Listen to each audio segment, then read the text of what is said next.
Biang Lala, Tias, dan Dian pun saling mengungkapkan isi hatinya. Tias mengatakan jika Tias sangat khawatir melihat Dian di saat Dian memanjat ingin menyelamatkan Tias. Namun, Dian pun mengatakan rasa khawatir Dian lebih tinggi dibandingkan Tias. Karena saat ini, bagi Dian keselamatan Tias adalah nomor satu saat ini. Dian pun langsung menggenggam tangan Tias karena Tias saat ini begitu ketakutan. Sedangkan Abel memberitahukan kepada Tante Wulan dan Pak Sigit bahwa saat ini Dian dan Tias pun sedang viral.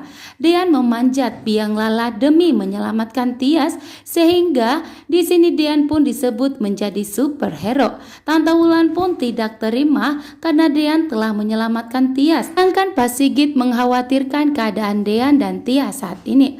Dan setelah sampai di bawah, Dian dan Tias pun berjalan sambil berpegangan tangan. Dan sesampai di depan Gino, bahkan Dian pun sama sekali tidak mau melepaskan genggaman tangannya di hadapan Gino, sehingga membuat Gino pun merasa kesal melihat sikap Dian yang menunjukkan rasa romantisnya di hadapannya.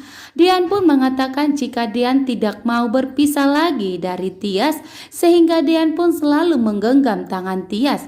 Ibu Yuni pun ikut bahagia melihat Dian dan Tias akhirnya dapat bersatu.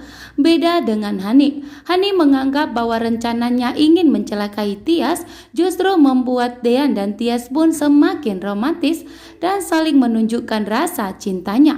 Saat ini pun Tias tidak mengelak di saat Dian menyentuh tangannya dan menggenggam tangannya. Justru Tias pun merasa nyaman dan bahagia.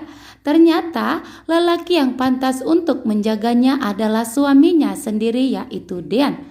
Dian pun begitu rasa bahagia menunjukkan ketulusan cintanya kepada Tias dan membuktikan pengorbanannya bahwa Tias dan Dian tidak akan pernah terpisah. Namun Gino pun semakin kesal saat ini karena Dian dan Tias akhirnya bersatu kembali dan tidak akan pernah dipisahkan. Gino pun tidak terima. Gino pun kesal dan langsung mengajak Tias untuk pulang ke rumah. Namun Dian di sini tidak mau melepaskan Tias, justru malah menggenggam tangan Tias begitu erat, sehingga membuat Gino pun kali ini begitu marah dan begitu kesal.